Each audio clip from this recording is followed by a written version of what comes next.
በነገራችን ላይ የሆነ ቪዲዮ አይታችኋል ብዬ ተስፋ አድርጋለሁ ብዙዎች። እኔ እንኳን ያው ሳይለንት አድርገዋለሁ በሙዚቃ ስላቀናበረችው ማለት ነው ልጅቱ። ምክንያቱም ዩቲዩብ ያው በሙዚቃ ስለማይቻል ሳይለንት አድርጌ እንግዲህ የሆነ ቪዲዮ አይታችሁታል ብዬ ተስፋ አደርጋለሁ። አረብ ሀገር ያላችሁ ልጆች እና እንዲሁም እኛን አረብ ሀገር ያለነው ልጆች ይህ ምን እንደሚያስተምረን ባላቅም፣ እውነት ለመናገር እኔ አንዳንድ ልጆች ማለት ነው ልክ አረብ ሀገር ስትመጡ ከኢትዮጵያ ስትመጡ ማለት ነው የሆነ ሰይጣን ምን ይሁን ተከትሏችሁ የሚመጣ ልጆች አለ፣ እውነት ለመናገር ማለት ነው። ምክንያቱም ያልሆነ ነገር የሆነ ትውልድን የማያስተምር ነገር ሰርታችሁ መፈመስ የምትፈልጉ ሰዎች አላችሁ። ይሄ ደግሞ ፈጽሞ ስህተት ነው ብዬ ነው የማስብ፣ እንደኔ ማለት ነው። አሁን ይቺ ልጅ ምን የሚሉት ነው? እኔ ይቅርታ አድርጉልኝና አረቦች አሁን እንደሚያዩት ታውቃላችሁ፣ ግን አታውቁም። ሼር እየተደራረጉ በጣም ነው የታየው። ደግሞ ባይዞ በቫይራል ከወጣ ደግሞ ማንኛውም ሰው ነው የሚያዩ። እና ደግሞ እኔ የታዘቡትም ነገር ደግሞ አለ እዚህ ጋር ማለት ነው።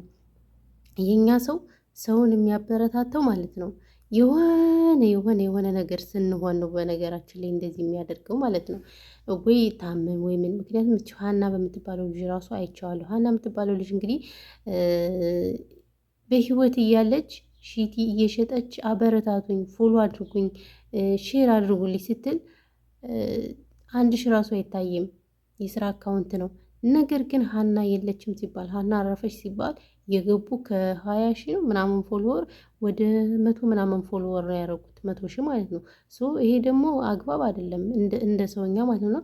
ብዙ ልጆች መስመር ያለፉ ምናምን የሚሄዱ ልጆችን ታበረታቷቸዋላችሁ፣ ፎሎ ታደርጓቸዋላችሁ እና እነሱም ለዛ ነው እየሰገጡ ያሉ። ግን ቢሆንም ደግሞ ይቅርታ አድርጉልኝ እንጂ እኔ እንደዚህ አይነት ይሄ አግባብ ነው ብዬ አላስብም። እንደኔ ማለት ነው ቤተሰብ። ስለዚህ የሚሰሩትን ነገር አንዳንዴ ልታውቁ ይገባቸዋል። በጣም ነው የሚያስጠላን። ይቅርታ አድርጉልኝና እንደዚህ አይነት ነገር ማድረግ እኔ እንጃ በጣም እንደደበረችኝ ሳያት በስመ አብ ወወልድ ወመንፈስ ቅዱስ አሐዱ አምላክ። እኔ ሳየው ራሱ ስግት አድርጎኛል። እንኳንስ እንደዚህ እንደው አንዳንዱ ሰው ግን ታድሎ ነው የምለው። የምን ታድሎ እላለሁ።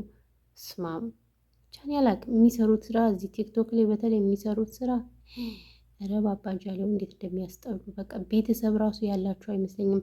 መረቦች ናቸው፣ ጋጠ ወጥ ናቸው። በቃ በጣም የሚያስጠሉት። ይቅርታ አድርጉልኝና ማለት ነው። ይሄ ደግሞ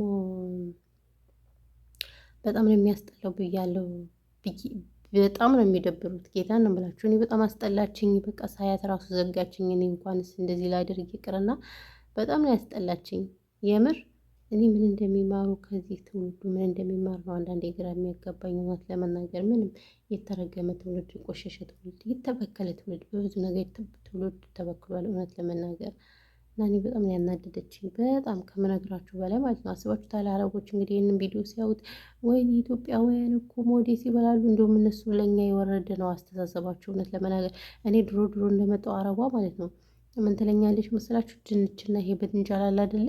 እሱን እያነሳች ማለት ነው ይሄ ኢትዮጵያ አለ ምናምን ትለኝ ነበረ ማለት ነው። በተለይ ቋንቋ ሳልችል እንኳን ዝም ነበር የምለው። ቋንቋ ከቻልኩ በጣም ነበር በሞራሌ ላይ የምትረማመደው ማለት ነው። እንኳንስ ይሄንን አይተው የሆነ አንድ ነገር ካዩ ኢትዮጵያን ለመንቋሸሽ በጣም እነሱ ራሱ በቃ ሆን ብለው ነው የሚሰሩት። እውነት ለመናገር ሰው ለምንድን ነው ከእንደዚህ አይነት ነገር የማንቆጠበው? የምናደርጋቸውን ነገር ለምን አናውቅም? እኔ ጥያቄ ምለው ማለት ነው። የምር በጣም የሚያስጠላ። ፈጣሪ ትዕግስቱን ስጠኝ። ገና ለገና እፈምሳለሁ ብላችሁ እናንተ ምድር ደንቆሮ ምድር መሀይም ለማለት ነው። በዚህ ልክ እንደዚህ አሁንስ እኔ ስልችት አላችሁኝ። እንደው ምን እንደምል ራሱ ግራ ጋብቶኛል። እኔ እዚህ ጋር ሙቀት ሰከክ አድርጎኝ መፈመስማ ቢሆንማ እኛ እዚህ ስንት ዓመት መዳን ቤት አንኖርም ነበር። ፊታችን እንደዚህ ማዲያት በማዲያት ሆኖ ማለት ነው። ማርያምን አንዳንዴ በሀቅ ብቻ ተጓዙ። ምንም ማፊ ፋይዳ እንደዚህ በሆነ ባልሆነ ራሳችሁን ጥላችሁ ራሳችሁን አርክሳችሁ የመጣ ገንዘብ እኔ እንደኔ ቢቀር ምንም መስሎ አይታየኝም። ይቅርታ አድርጉልኝ። የምን መፈመስ ምናምን የቪዲዮ ነገ ጠዋት ይቀመጣል። ልጅ ያየዋል፣ የልጅ ልጅ ያየዋል። የሚያስጠላው ነገር የሆነ ነገር እኛ ስናደርግ ማለት ነው ይቀመጣል፣ ሪካርድ አለ።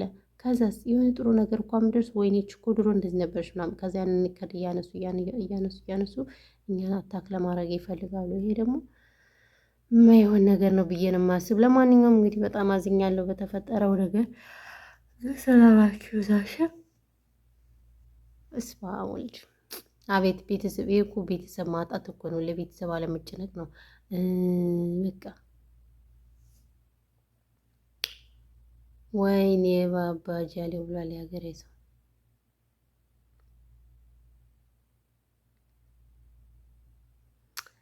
እና ይሄ ነው እላችኋለሁ። ለማንኛውም እንግዲህ እናንተ ምን አላችሁ? ምን ተረዳችሁ? በነገራችን ላይ ውዶች፣ ማሮች፣ ፍቅሮች ያው አዲስ አመት እንግዲህ የመጣ እንግዲህ ቀናቶች ናቸው የቀሩት ማለት ነው። እንዴት ነው አዲስ አመት ዝግጅት ዝግጅት በቃ አዲስ አመትን አምልጦናል ማለት ነው። እኛ አዲስ አመትን ይኸው መዳም ኩሽና አለን። አሁንም የመዳም ኩሽና እንዳትወጡ ብሎናል እላችኋለሁ።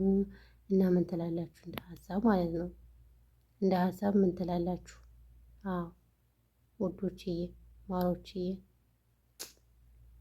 አቤት አቤት አቤት! አይለቅም እኮ አረብ ሀገር ኩሽና በቃ አይለቅም። ሁሌ ሁሌ እንቀጠራለን። አመት ባል ይደርሳል ምናምን ምናምን ምናምን ምናምን በቃ መቼም ቢሆን አንሄድም። አይገርምም ግን እና ለማንኛውም አሜን። ኦኬ ይሄን ያለው ነገር። በተረፈ ሰላማችሁ ብዛ። ሰብስክራይብ አድርጉ ውዶች፣ ማሮች፣ ፍቅሮች ያለው ነገር ይሄን አመሰግናለሁ።